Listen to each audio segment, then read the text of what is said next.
আসসালামু আলাইকুম সুপ্রিয় শিক্ষার্থীরা, ভয়েস অফ ইকোনমিক্স পেজে তোমাদের স্বাগত জানাচ্ছি।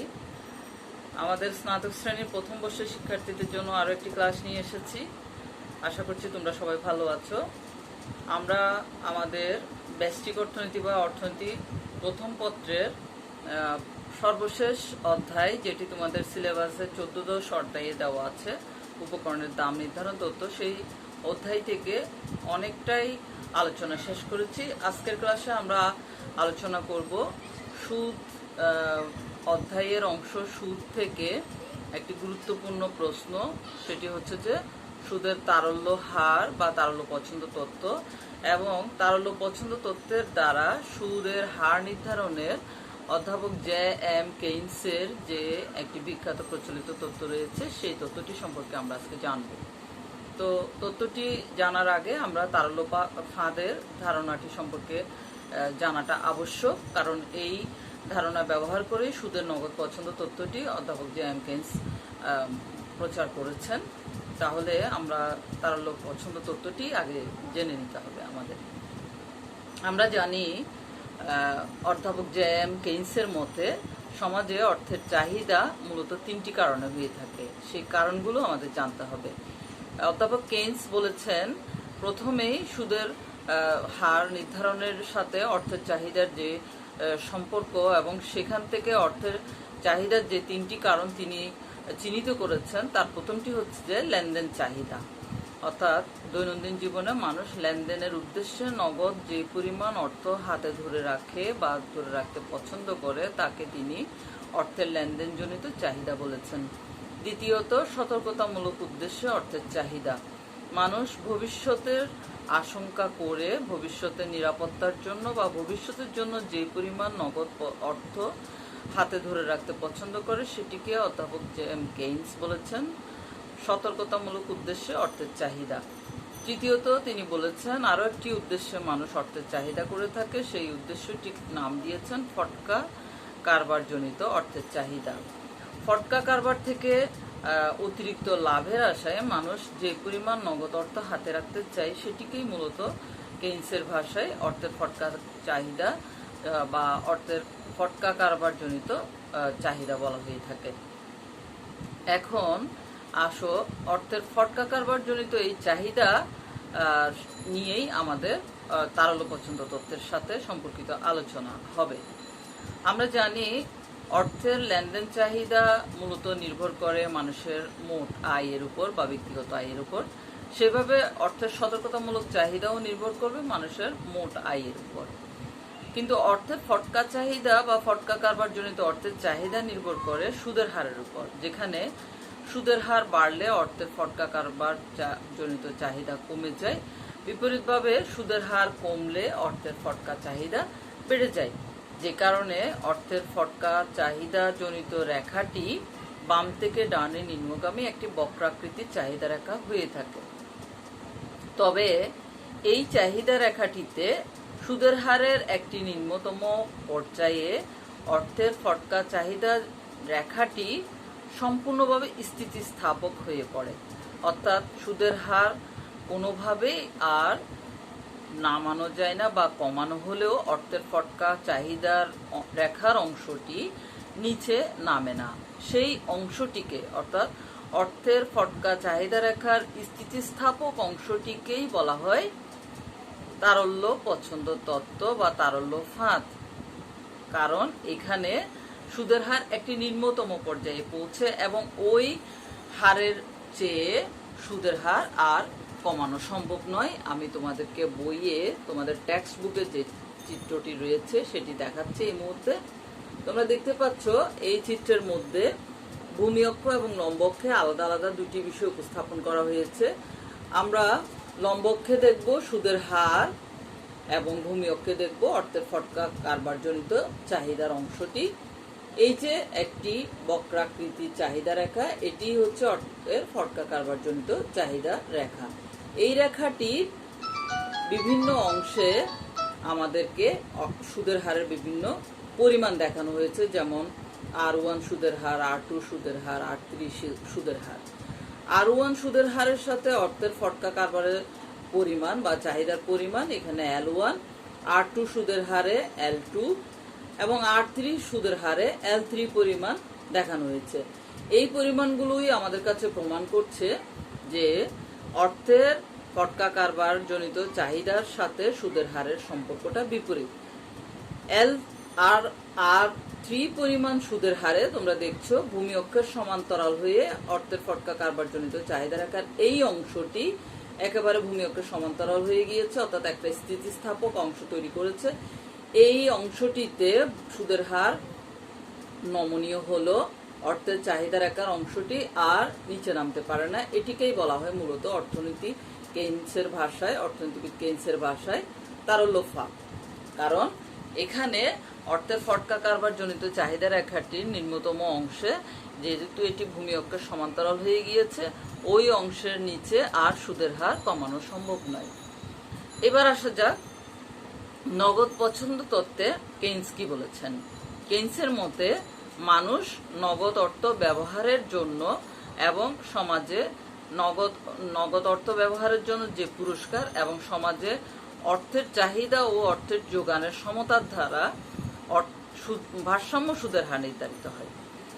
মানুষ নগদ অর্থ ব্যবহার করতে পছন্দ করে বা ধরে রাখতে পছন্দ করে, এবং সমাজে একটি নির্দিষ্ট সময়ে অন্যান্য অবস্থা অপরিবর্তিত থাকলে অর্থের চাহিদা ও অর্থের যোগানের সমতার দ্বারা ভারসাম্য সুদের হার নির্ধারিত হয়। সুদের হার সম্পর্কিত জেনারেল জেম কেইনসের এই বক্তব্যটি সুদের নগদ পছন্দ তত্ত্ব বা তারল্য পছন্দ তত্ত্ব নামে বহুল পরিচিত। এই তত্ত্বের মধ্যেই কেইনস বলেছেন যে অর্থের চাহিদা মূলত 3 প্রকার হতে পারে, যেগুলো আমি ইতিমধ্যে তোমাদেরকে জানালাম। আবারও একবার বলছি, কেইনসের মধ্যে অর্থের চাহিদা প্রথমটি হচ্ছে লেনদেন চাহিদা, যেটি মানুষ দৈনন্দিন জীবনে লেনদেনের উদ্দেশ্যে নগদ অর্থ হাতে ধরে রাখতে পছন্দ করে। দ্বিতীয়টি ছিল সতর্কতামূলক অর্থের চাহিদা, অর্থাৎ ভবিষ্যতে নিরাপত্তার জন্য বা ভবিষ্যৎ কোনো কিছুর আশঙ্কা করে মানুষ যে পরিমাণ নগদ অর্থ হাতে ধরে রাখতে চায় সেটি হচ্ছে সতর্কতামূলক অর্থের চাহিদা। অর্থের এই দুটি চাহিদাই কিন্তু মানুষের আয়ের উপর নির্ভর করে। 3 নম্বরে জেম কেইনস বলেছেন অর্থের আরো একটি চাহিদা রয়েছে, সেটি হচ্ছে ফটকা কারবার জনিত চাহিদা। ফটকা কারবার থেকে মানুষ অর্থ বিনিয়োগ করে বাড়তি লাভের আশায় যে পরিমাণ নগদ অর্থ হাতে ধরে রাখে বা ধরে রাখতে পছন্দ করে সেটিকেই অর্থের ফটকা কারবার জনিত চাহিদা বলা হয়ে থাকে। এই চাহিদাটি নির্ভর করে মূলত সুদের হারের উপর, যেখানে সুদের হার কমলে অর্থের ফটকা চাহিদা বেড়ে যায়, আর বিপরীতভাবে সুদের হার বাড়লে অর্থের ফটকা চাহিদা কমে যায়। কেইনস ধরে নিয়েছেন যে সমাজে একটি নির্দিষ্ট সময়ে অর্থের যোগান স্থির থাকবে, অর্থাৎ একটি নির্দিষ্ট সময়ে কেন্দ্রীয় ব্যাংক যে পরিমাণ নগদ অর্থ বাজারে ছাড়বে বা যে পরিমাণ নগদে অর্থের যোগান রাখবে সেটি মূলত স্থির থাকবে। তাহলে অর্থের যোগান স্থির অবস্থায় সুদের হার নির্ধারণে মূল ভূমিকা পালন করে অর্থের চাহিদা। আর এখানে অর্থের চাহিদা বলতে কেইনস অর্থের ফটকা চাহিদাকেই বুঝিয়েছেন। তাহলে আমরা জানবো যে অর্থের ফটকা চাহিদা এবং অর্থের স্থির যোগান যেই বিন্দুতে বা যে অবস্থায় সমান হবে সেই অবস্থায় ভারসাম্য সুদের হার নির্ধারিত হবে। এই বিষয়টি কেইনস যে চিত্রটির মাধ্যমে দেখিয়েছেন, আমি তোমাদেরকে পাঠ্য বইয়ে সেই চিত্রটি এই মুহূর্তে দেখাচ্ছি। এটি কিন্তু আমাদের ছোট্ট একটি সহজ চিত্র হিসেবে আমরা ধরে নিতে পারি। এই চিত্রটিতে লম্ব অক্ষে আমরা দেখব সুদের হারের বিভিন্ন পরিমাণগুলো, আর ভূমি অক্ষে থাকবে অর্থের চাহিদা এবং যোগানের পরিমাণ। এই যে একটি লম্বি রেখা যেটি লম্ব অক্ষের সমান্তরাল পুরোপুরি, সেই রেখাটি হচ্ছে অর্থের স্থির যোগান নির্দেশক রেখা MS। আর সাথে যে বক্রাকৃতির বাম থেকে ডান দিকে নিম্নগামী রেখাটি তোমরা দেখছো সেটি হচ্ছে যে অর্থের ফটকা কারবার জনিত চাহিদা রেখা। এই উভয় রেখা ই বিন্দুতে পরস্পরকে ছেদ করেছে। সুতরাং যেহেতু ই বিন্দুতে দুটি রেখা পরস্পরকে ছেদ করেছে, ওই বিন্দুতে দুটি রেখা মান সমান, অর্থাৎ অর্থের চাহিদা এবং অর্থের যোগান পরস্পর এই বিন্দুতে সমান হয়েছে। এই সমতা স্থলে যেই পরিমাণ অর্থের চাহিদা এবং যোগান দেখা যাচ্ছে OM পরিমাণ এবং তার সাথে সম্পর্কিত সুদের হার R2 পরিমাণ, সেটি হচ্ছে ভারসাম্য সুদের হার। এই সুদের হারের উপরে যদি সুদের হার আমরা বিবেচনা করে থাকি, যেমন R1, সেখানে দেখা যাচ্ছে অর্থের চাহিদার তুলনায় অর্থের যোগান বেশি। এই অংশটি তোমরা দেখছো, যেহেতু অর্থের চাহিদার তুলনায় অর্থের যোগান বেশি, তাহলে সুদের হার কমে আসবে।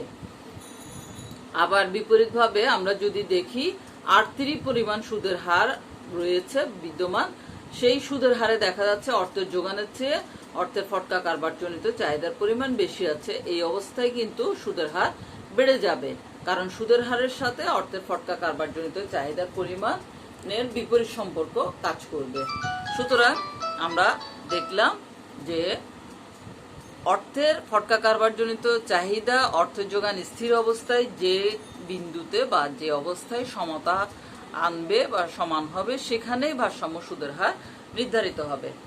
কেইনসের নগদ পছন্দ তত্ত্বটি বিভিন্নভাবে কিন্তু সমালোচিত হয়েছে। যেমন তিনি সুদের হারের একটি স্থিতি অবস্থা বিবেচনা করেছেন, কিন্তু প্রকৃত সুদের হার নির্ধারণ করাটা অনেকটা কঠিন ব্যাপার।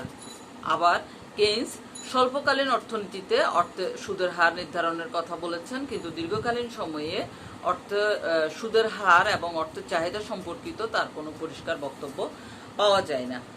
এরপরে আমরা দেখব আইএসএর সম্পর্কে সঠিক কোনো ধারণা যে কেইনসের তথ্যে যেহেতু নাই, সুতরাং কেইনসের বক্তব্য অনুযায়ী সুদের হার নির্ধারিত করা অনেকটাই কঠিন। এভাবে কেইনসের নগদ পছন্দ তত্ত্বটি বিভিন্নভাবে সমালোচিত হয়েছে। এই ছিল সুদ সম্পর্কিত আমাদের মৌলিক আলোচনাগুলো। এবার আমরা যাব উৎপাদনের বিভিন্ন উপকরণগুলোর মধ্যে সর্বশেষ উপকরণ সংগঠন, সেটির দাম হচ্ছে যে মুনাফা সম্পর্কিত মৌলিক আলোচনাগুলোতে। এই পর্যায়ে আমরা জানবো প্রথমে মুনাফার প্রাথমিক সংজ্ঞা। মুনাফার প্রাথমিক সংজ্ঞা সম্পর্কে অর্থনীতিবিদদের বিভিন্ন প্রাথমিক ধারণাগুলো এবং প্রামাণ্য সংজ্ঞাগুলো তোমাদের টেক্সট বুকে রয়েছে। আমরা যে কোনো টেক্সট বুক অনুসরণ করেই কিন্তু মুনাফা সম্পর্কিত সাধারণ ধারণা নিতে পারি। আমরা জানি সংগঠন যিনি পরিচালনা করেন বা যিনি দায়িত্ব পালন করেন তাকে বলা হয় সংগঠক বা উদ্যোক্তা। উদ্যোক্তা ব্যবসা পরিচালনার জন্য এবং ব্যবসা সংক্রান্ত যাবতীয় ঝুঁকি ও অনিশ্চয়তা বহনের জন্য যে পারিশ্রমিক আশা করে থাকে বা পারিশ্রমিক পেয়ে থাকে, সেটিকে অর্থনীতির ভাষায় মুনাফা বলা হয়ে থাকে। আমি তোমাদের সুবিধার জন্য আরেকবার বলছি, যে কোনো উৎপাদন কার্য বা ব্যবসা পরিচালনা করার জন্য এবং কারবারের শতভাগ ঝুঁকি বহনের জন্য সংগঠককে যে পুরস্কার দেওয়া হয় বা যে পারিশ্রমিক দেওয়া হয়, অর্থনীতির ভাষায় সেটিকেই কিন্তু মুনাফা বলা হয়ে থাকে। এবার আসা যাক মুনাফার কিছু প্রকারভেদ। মুনাফা মূলত দুই প্রকার, একটি হচ্ছে মোট মুনাফা এবং অপরটি হচ্ছে নিট মুনাফা। মোট মুনাফা বলতে আমরা কি বুঝে থাকি? মোট মুনাফা হচ্ছে সেই অংশটি বা সেই মুনাফাটি যেখানে উদ্যোক্তাকে আমাদের বিক্রয়লব্ধ আয় থেকে উদ্যোক্তার প্রকাশিত মোট খরচ বাদ দিয়ে যে অংশটুকু উদ্যোক্তার হাতে থাকে, সেটিকেই বলা হয় অর্থনীতির ভাষায় মোট মুনাফা। আমরা আরেকবার বলছি, মোট মুনাফা বলতে মূলত বোঝানো হয়ে থাকে উদ্যোক্তার হাতে থাকা সেই অংশটি যা মোট বিক্রয়লব্ধ অর্থ থেকে, অর্থাৎ যে কোনো পণ্যের বা উৎপাদিত পণ্যের বা ব্যবসায় নিয়োজিত পণ্যের মোট বিক্রয়লব্ধ আয় থেকে মোট খরচ, প্রকাশিত যে খরচটা সেটি বাদ দিলে যে থাকে অবশিষ্ট, তাকে বলা হয় মোট মুনাফা। এখন আমাদের জানতে হবে প্রকাশিত খরচগুলো কি কি। প্রকাশিত খরচ বলতে বোঝানো হয়ে থাকে অন্যের ব্যবহৃত জমির ব্যবহার বাবদ খাজনা, অন্যের শ্রমের মজুরি, অন্যের মূলধন ব্যবহারের জন্য মূলধনের মালিককে দেওয়া সুদ এবং অন্যের মূলধনের অবচয়জনিত ব্যয়। অর্থাৎ অন্যের মূলধন আমি ব্যবহার করেছি, সেই মূলধন ব্যবহারজনিত যে খরচটা বা অবচয়জনিত খরচ আছে, সেগুলোই হচ্ছে যে প্রকাশিত খরচ। মোট মুনাফার মধ্যে কিন্তু আরো কিছু বিষয় অন্তর্ভুক্ত থাকে বা আরো কিছু বিভিন্ন আয় অন্তর্ভুক্ত থাকে, সেই আয়গুলো সম্পর্কে আমাদের জানতে হবে। যেমন মোট মুনাফার মধ্যে রয়েছে উদ্যোক্তার নিজস্ব জমি ব্যবহারের থেকে প্রাপ্ত আয়, উদ্যোক্তার নিজস্ব শ্রম নিয়োজিত করা থেকে আয়, উদ্যোক্তার নিজস্ব মূলধন যদি কাজে লাগানো হয়, ব্যবহার হয়, সেখান থেকে অর্জিত আয়, উদ্যোক্তার বিভিন্ন রকম নিট মুনাফা ইত্যাদি বিষয়গুলো মোট মুনাফার মধ্যে অন্তর্ভুক্ত থাকে। এখন আমরা জানবো নিট মুনাফা কি। নিট মুনাফা হচ্ছে মোট মুনাফা থেকে উদ্যোক্তার অপ্রকাশিত খরচ বাদ দিলে যা থাকে তাকেই বলা হয় অর্থনীতির ভাষায় নিট মুনাফা। আরো একবার বলছি, মোট মুনাফা থেকে একজন উদ্যোক্তার অপ্রকাশিত খরচ বাদ দিলে যা অবশিষ্ট থাকে তাকেই বলা হয় নিট মুনাফা। তাহলে এই দুটি সংখ্যা থেকে আমরা বুঝতে পারছি বা ধারণা নিতে পারছি যে মোট মুনাফার বিষয়টি অনেক প্রসারিত একটি বিষয় বা ধারণা। সেখানে নিট মুনাফার সংজ্ঞাটি বা ধারণাটি হচ্ছে সংকীর্ণ একটি ধারণা। মোট মুনাফা থেকেই মূলত নিট মুনাফা পাওয়া যায়। নিট মুনাফা পুনরায় কখনো বণ্টিত হয় না, কিন্তু মোট মুনাফা বিভিন্ন ভাবে বিভিন্ন অংশে বন্টন করা হয়ে থাকে। একজন উদ্যোক্তার প্রকৃত অবস্থা কিন্তু মোট মুনাফা থেকে জানা যায় না। প্রকৃত অবস্থা জানতে হলে অবশ্যই আমাদেরকে নিট মুনাফা জানতে হবে। এভাবে আমরা মোট মুনাফা এবং নিট মুনাফার মধ্যে মৌলিক কিছু পার্থক্য দেখতে পাই, যেগুলো আমাদেরকে জানতে হবে। এবার আমরা জানবো শিক্ষার্থীরা মুনাফার বিভিন্ন উপাদান সম্পর্কে।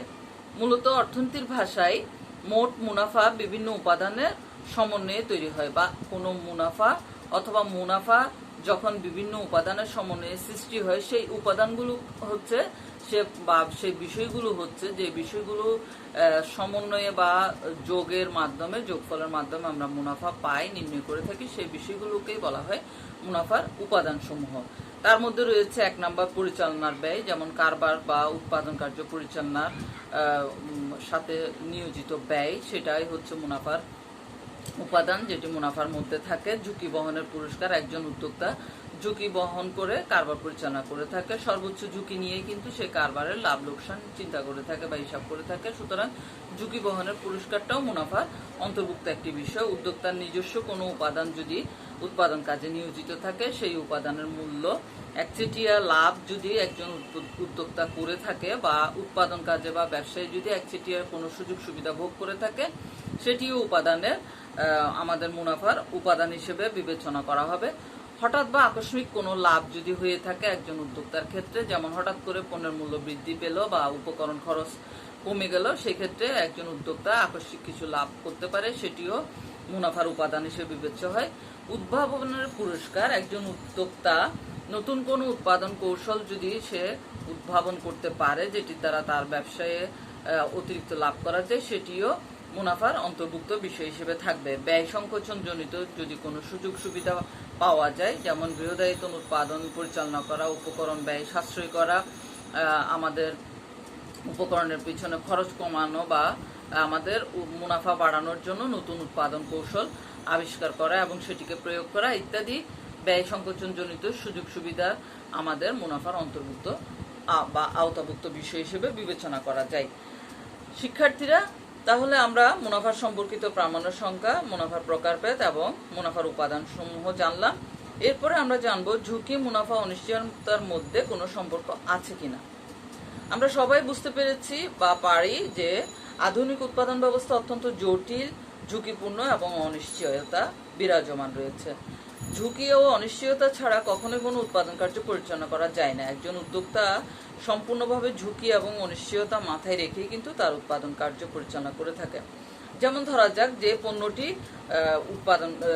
উৎপাদনের সিদ্ধান্ত নেওয়া হলো, সেই পণ্যটির ভবিষ্যৎ চাহিদা কি হতে পারে, ভবিষ্যৎ বাজার দাম কেমন হতে পারে, এই বিষয়গুলো কিন্তু পূর্ব থেকে কোনো রকম আন্দাজ করা যায় না, বা এগুলো সম্পর্কে পূর্ব থেকে ধারণা নেওয়া যায় না। আবার এমনও হতে পারে কোনো পণ্যের উৎপাদন খরচ হঠাৎ করে বেড়ে গেল, তাহলে সেক্ষেত্রে উৎপাদিত পণ্যের বাজার দাম বাড়ানো না গেলে উদ্যোক্তা ক্ষতি বা লোকসানের সম্মুখীন হতে পারে। আবার বিপরীতভাবে দেখা যায় একটি উৎপাদিত পণ্যের বাজারজাতকরণের পরে হঠাৎ করে ওই উৎপাদিত পণ্যের দাম কমে গেল, অথবা উৎপাদিত পণ্যটির পেছনে উপকরণ ব্যয় কমে গেল, সরকারের ভর্তুকি প্রদান করলো ইত্যাদি কারণে আমাদের উদ্যোক্তা বা ব্যবসায়ীর ক্ষেত্রে আকস্মিক বা হঠাৎ কিছু লাভ এবং মুনাফা যোগ হতে পারে। এইভাবেই ঝুঁকি এবং অনিশ্চয়তা মাথায় রেখেই কিন্তু একজন উৎপাদনকারী বা উদ্যোক্তা অথবা সংগঠক উৎপাদন পরিচালনা করে থাকে। সুতরাং বলা যায়, যেহেতু একজন উদ্যোক্তা বা সংগঠক সম্পূর্ণ ঝুঁকি ও অনিশ্চয়তা বহন করে, সে কারণে এই ঝুঁকি ও অনিশ্চয়তার জন্য একটি পুরস্কার থাকা প্রয়োজন, যেটিকে আমরা মুনাফা বলে থাকি। অর্থাৎ অর্থনীতির ভাষায় ঝুঁকি, অনিশ্চয়তা ও মুনাফা পরস্পর ওতপ্রোতভাবে জড়িত, একে অপরের সাথে নিবিড় সম্পর্ক রেখে চলে। এরপরে আমরা আগামী ক্লাসে মুনাফার আরো দুটি প্রকারভেদ রয়েছে, স্বাভাবিক মুনাফা এবং অস্বাভাবিক মুনাফা, সেগুলো সম্পর্কে আলোচনা করব। সেই পর্যন্ত আমার শিক্ষার্থীরা সবাই ভালো থাকবে, সুস্থ থাকবে। করোনা টিকা নেওয়ার জন্য যাদের বয়স 18 বছরের ঊর্ধ্ব হয়েছে তারা নিজেরা টিকা নেবে এবং বয়োজ্যেষ্ঠদের টিকা নিতে উৎসাহিত করবে। সবাই ভালো থেকো, সুস্থ থেকো। খুদা হাফেজ। আসসালামু আলাইকুম।